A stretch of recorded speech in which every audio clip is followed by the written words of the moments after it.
So మొత్తానికి రఘురామకృష్ణరాజుకి ఒక ఉండి నియోజకవర్గం నుంచి అయితే ఒక ఎమ్మెల్యే టికెట్ ఇవ్వడం జరిగింది టీడీపీ తరపున. సో గతంలో మనం కూడా చూసాం, అతను వైఎస్ఆర్సీపీలో ఉన్నప్పుడు ఎంతలాగా పోరాడాడు. అలాగే సోషల్ మీడియాలో కూడా కింగ్ అని చెప్తున్నారు అతన్ని. మొన్నటి వరకు కూడా ఎంపీగా పోటీ చేస్తారనుకున్నాం, దాని తర్వాత మళ్ళీ వెనక్కి తగ్గాడు అనిపించింది. సో ఇప్పుడు టీడీపీ తరపు నుంచి తనకి పార్టీ టికెట్ ఇవ్వడం ఎంతవరకు కరెక్ట్ అనొచ్చు? టీడీపీ పార్టీ శ్రేణుల్లో ఎలా ఉంది? టీడీపీ పార్టీ శ్రేణులు అని చెప్పలేం, కానీ రఘురామకృష్ణరాజు అభిమానులు అయితే హ్యాపీగా ఉన్నారు, బాధగా కూడా ఉన్నారు. ఎందుకు బాధ అంటే ఆయన కోరుకున్న దాంట్లో రాలేదు. సో యాక్చువల్గా నిన్న ఆయన చేరారు పాలకొల్లో. సో ఈరోజు చంద్రబాబు టికెట్ అనౌన్స్ చేశారు. యాక్చువల్ నిన్ననే చేసుండొచ్చు, బట్ చేరగానే చేయడం కరెక్ట్ కాదనుకున్నారేమో తెలీదు. సో ఈరోజు ఆయన ఎమ్మెల్యేలతో మాట్లాడి ఈయనకు ఉండి అసెంబ్లీకి ఎమ్మెల్యేగా అనౌన్స్ చేశారు ఇందాక. సో యాక్చువల్గా రఘురామకృష్ణరాజు మొన్నటి నుంచి హింట్ ఇస్తూనే ఉన్నాడు. అంటే నేనైతే పార్లమెంట్కి వెళ్దాం అనుకుంటున్నాను, కానీ ప్రజలేమో నన్ను ఎమ్మెల్యేగా అనుకుంటున్నారు, స్పీకర్ అవ్వాలని కోరుకుంటున్నారు అని చెప్పాడు. సో ఆయన అంటే చాలాసార్లు రాజకీయ నాయకులు ఏం చేస్తారంటే ప్రజల్ని కన్వీనియంట్గా వాడుతుంటారు. ప్రజలంటే ఒక్కొక్కసారి నేను, ఒక్కొక్కసారి నువ్వు అనమాట. అంటే ప్రజలే నిర్ణయిస్తారంటే నేనే నిర్ణయిస్తానని అర్థం. ఒక్కొక్కసారి ప్రజలు అమాయకులు అంటే నేను తెలివైనోడు, నువ్వు అమాయకురాడు. సో ఇలా ప్రజల్ని ఇష్టం వచ్చినట్టు వాడుతుంటారు. సో ఆయన కూడా అలాగే వాడతాడు, ప్రజలు అని. నిజానికి ఆయన వెనక ఏ ప్రజలు ఉన్నారో తెలియదు మనకి. ఆయన ఒకప్పుడు పేపర్ టైగర్ అనేవాళ్ళు, అంటే కాగితం పులి. ఇప్పుడు ఆయన మీడియా టైగర్ అని చెప్పచ్చు. అంటే కాగితం కాకుండా ఇంటర్నెట్ టైగర్, ఆన్లైన్ టైగర్ ఆయన. సో ఆయన చేసిన పోరాటాలు, వాటికి పోరాటాలని పేరు పెడితే అవన్నీ కూడా ఆన్లైన్లో తప్ప గ్రౌండ్లో పోయి ప్రజల తరపున పోరాటాలు అసలు ఆయన పని ఏంది? ఆయన ఎవరు? బేసిక్గా ఎంపీ. మీ ఎంపీ చేయాల్సిన పని ఏంది? నరసాపురం నియోజకవర్గం, దాంట్లో 7 అసెంబ్లీ సెగ్మెంట్లు. ఆ ప్రజలకు ఆయన ఏమన్నా చేశాడా? ఇప్పటి వరకు ఆయనేమి నేను ఈ ప్రజలకి ఇది చేశానని ఎక్కడా చెప్పింది నేనైతే వినలేదు. ఎవరైనా చెప్పుంటే వినుంటే నాకు చెప్తే మంచిది. సో అది చేయకుండా ఎంపీగా ఆయన ఎన్ని మాట్లాడినా దానికి ఏమీ వాల్యూ ఉండదు. సో అది చేస్తూ నువ్వు ఒకవేళ జగన్ను విమర్శించాలంటే విమర్శించవచ్చు, ఒకటి. రెండవది, అదే పార్టీలో ఉంటూ ఆ పార్టీ టికెట్ మీద గెలిచి అదే పార్టీని విమర్శిస్తూ 24 అవర్స్ ఉండడంలో అర్థమేమి లేదు. ఆయన ఇంకా నైతికత మాట్లాడే అర్హత ఆయనకేముండదు. నీకు ఆ పార్టీ నచ్చినప్పుడు బయటికి రిజైన్ చేయాలి. రిజైన్ చేస్తే ఎంపీగా పోతుందని భయం. రాలేనట్టున్నారు కదా సార్. అదే రాలేదంటే కారణం ఏమి? ఎంపీగా ఆయన రిజైన్ చేస్తే ఎంపీగా పోతుంది కాబట్టి రిజైన్ చేయలేదు, అంతే కారణం. సో నీకు ఎంపీ కావాలి, నీకు నచ్చినట్టు ఆ పార్టీ ఉండాలి, లేదంటే బ్లాక్మెయిల్ చేస్తావు. ఇది ఆయన క్యారెక్టరు. సో మొత్తానికి చంద్రబాబును కూడా వాళ్ళే రాస్తున్నారు. తెలుగుదేశం మీడియాలో కూడా ఒక వర్గం బలంగా ఈయన పట్ల యాంటీగా ఉంది. వాళ్ళే రాస్తున్నారు, చంద్రబాబుని అడుక్కుంటేనో లేకపోతే ఏడిస్తానో సీట్ ఇవ్వడు, బెదిరిస్తే సీట్ ఇస్తాడు అని. సో ఈయన చంద్రబాబుని బెదిరించి టికెట్ తెచ్చుకున్నట్టుగా చాలామంది ఫీల్ అవుతున్నారు ఇప్పుడు. సో ఎందుకంటే ఈయన చంద్రబాబుకు ఉపయోగపడింది వాస్తవమే. చంద్రబాబు నైతిక బాధ్యత అయితే చంద్రబాబుకు ఉంది. ఎందుకంటే జగన్ మీద ఈయన చేసిన సోకాల్డ్ పోరాటం ఏదైతే ఉందో అదంతా కూడా మీడియా హైలైట్ చేయకపోతే, తెలుగుదేశం మీడియా హైలైట్ చేయకపోతే ఈయన ఎవరు పట్టించుకునేవాళ్ళు కాదు. అవును, తెలుగుదేశం మీడియా హైలైట్ చేసి ఆయనకు కొన్ని కోట్ల రూపాయల వర్తున్న స్పేస్ని కేటాయించింది. మామూలుగా దాన్ని వీళ్ళు దేనికైనా అమ్ముకుంటే కోట్లు వచ్చేవి ఈ మీడియాకి.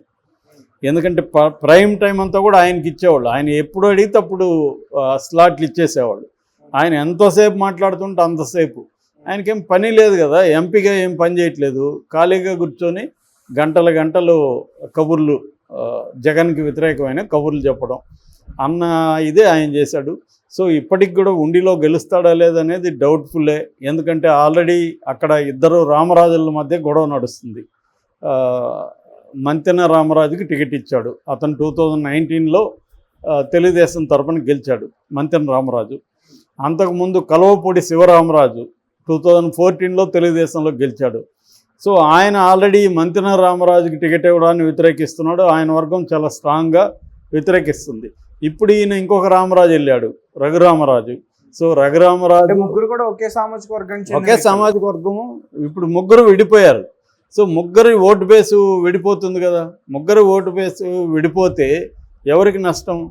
ఎవరైతే అసెంబ్లీలో అక్కడ కంటెస్ట్ చేస్తున్నాడో ఆయనకే నష్టం, రఘురామరాజుకే నష్టం. రఘురామరాజు దగ్గర డబ్బు ఉండొచ్చు, డబ్బుతో నేను ఓట్లు కొనుక్కుంటానని అనుకోవచ్చు, కానీ అంత ఈజీ కాదని చెప్తున్నారు అక్కడ ఉండి పరిస్థితి. అందుకనే బీజేపీ కూడా ఆయనకి టికెట్ ఇవ్వడం విన్నబిలిటీ లేదని ఇవ్వలేదు. నిజంగా చంద్రబాబుకి ఇవ్వాలని ఉంటే ఆయన నరసాపురం ఎంపీగానే ఇచ్చిండేవాడు చంద్రబాబు. ఎందుకంటే అది ఆయన చేతిలో పనే. ఆయన బీజేపీకి చెప్పేటప్పుడే నాకు ఈ నియోజకవర్గం నాకు కావాలి, నేను ఆల్రెడీ రఘురామకృష్ణరాజుకి మాట ఇచ్చాను అని చెప్పేవాడు కదా బీజేపీకి. ఒకవేళ బీజేపీ అదే కావాలి మాకు అనుకుంటే రఘురామకృష్ణరాజు మీ దాంట్లో కూడా చేరడానికి రెడీ. ఆయనకి ఏ పార్టీ అయినా ఒకటే, ఆయనకి కావాల్సిన సీటు. ఆయనకేమీ పలాని పార్టీలో చేరాలి అదేంతా ఏమీ లేదు. ఆయన పక్తు వ్యాపారి, రాజకీయ నాయకుడు. ఆయనకి ఏ పార్టీ అయినా ఒకటే, మీరన్నా ఇవ్వండి అని చెప్పుండొచ్చు. అవేవి చెప్పకుండా చంద్రబాబు ఎందుకు పెట్టాడు అంటే చంద్రబాబు ఆడుకొని వదిలేశాడు అనేది క్లియర్గా అర్థమవుతుంది. రెండోది, రఘురామకృష్ణరాజు ఏం ఆరోపిస్తున్నాడు? ఇది జగనే ఆపించాడని ఆరోపిస్తున్నాడు. మరి జగన్కి ఈ కూటమిలో అంత పట్టుంటే చంద్రబాబు ఏం చేస్తున్నాడు? మరి చంద్రబాబు వీకేనట్టే కదా లెక్క. అవును. సో అది కూడా రఘురామకృష్ణరాజు కూటమిని కూడా ఒక రకంగా దెబ్బ కొట్టినట్టుగా అర్థం చేసుకోవచ్చు. అంటే ఈ కూటమిలో జగన్కే ఇన్ఫ్లుయెన్స్ ఉంది కానీ చంద్రబాబుకి లేదని ఆయన ఓపెన్గానే చెప్పాడు. చంద్రబాబును కూడా ఒక రకంగా బ్లాక్మెయిల్ చేశాడు ఆయన. తెలుగుదేశం మీడియా ఛానల్లోనే ఆయన ఏం చెప్పాడు? నేను ఇంత నమ్ముకున్నా నాకే టికెట్ ఇప్పించలేకపోతే చంద్రబాబు ఇంకా పోలవరం ఏం కడతాడు, ఆ రాష్ట్రానికి కావాల్సింది ఎలా తీసుకొస్తాడు కేంద్రం నుంచి అని చెప్పాడు. అది వ్యాలిడ్కి వచ్చింది నిజంగా. ఎందుకంటే బీజేపీ కూటమి ఉన్నప్పుడు మేజర్ పార్ట్నర్ ఎవరు దాంట్లో? చంద్రబాబు. అన్నిటికంటే మైనర్, ముగ్గురులో కూడా మోస్ట్ మైనర్ పార్ట్నర్ ఎవరంటే బీజేపీ. ఎందుకంటే బీజేపీకి 0.8% 2019లో, 100 కంటే తక్కువ. కాబట్టి ఆ మైనర్ పార్ట్నర్ని కూడా ఇన్ఫ్లుయెన్స్ చేయకపోతే చంద్రబాబు రేపొద్దున సెంట్రల్ లెవెల్లో ఎలాగా ఈయన డీల్ చేస్తాడు? చంద్రబాబు బీజేపీతో ఎందుకు పొత్తు పెట్టుకున్నానని చెప్తున్నాడు అంటే రాష్ట్ర ప్రయోజనాల కోసం బీజేపీతో పొత్తు పెట్టుకున్నాను, బీజేపీ మళ్ళీ కూడా అధికారంలోకి వస్తుంది, మనకి సెంట్రల్లో అధికారంలో ఉన్న పార్టీతో మంచిగా ఉంటే మనం రాష్ట్రానికి ప్రయోజనాలు చేకూర్చుకోవచ్చు అని కదా ఆయన చెప్తున్నాడు. ఆయన చెప్పింది నిజమైతే బీజేపీ ఈయన మాట వినాలి కదా. రఘురామకృష్ణరాజు చెప్పింది చాలా కరెక్టు. ఎందుకంటే ఆయన నమ్ముకొని ఎట్లాగూ మీరు టికెట్ ఇస్తారనే కదా రఘురామకృష్ణరాజు జగన్ విమర్శిస్తున్నాడు. సో మరి మీరు వాడుకున్నారు. ఆయనే ఒక ఇంటర్వ్యూలో చెప్తున్నారు, నన్ను ఇప్పుడు పార్టీలో చేరలేదు కాబట్టి టికెట్ ఇవ్వలేదు అంటున్నారు. ఆలం డాష్ వాళ్ళకి తెలీదా, నేను ఇన్ని రోజులు వాడుకున్నప్పుడు తెలీదా అంటున్నాడు. అంటే తెలుగుదేశం మీడియాని, తెలుగుదేశం వాళ్ళని ఆయన లంబు బూతులు తిట్టాడు ఓపెన్గానే, వీడియోలు ఉన్నాయి. సో అది కరెక్టే, ఆయన ఆవేదనలో వాస్తవం ఉంది. ఎందుకంటే ఆయన గత 4-5 ఏళ్ళుగా జగన్తో 4 ఏళ్ళుగా జగన్ మీద పోరాటం చేస్తుంటే దాన్ని హాయిగా వాడుకొని ఎంజాయ్ చేసింది తెలుగుదేశం మీడియా. మరి ఇప్పుడు ఆయనకి టికెట్ ఇవ్వకుండా ఆయన కోరిన, అక్కడేమీ పెద్ద ఇబ్బంది కాదు అక్కడ ఇవ్వడం, ఆయనకి నరసాపురంలో ఇవ్వడం ఏం పెద్ద ఇబ్బంది కాదు. ఎందుకంటే బీజేపీలో కూడా ఇప్పుడు ఇచ్చిన శ్రీనివాస్ వర్మ ఎవరికి తెలియదు కూడా ఆయన.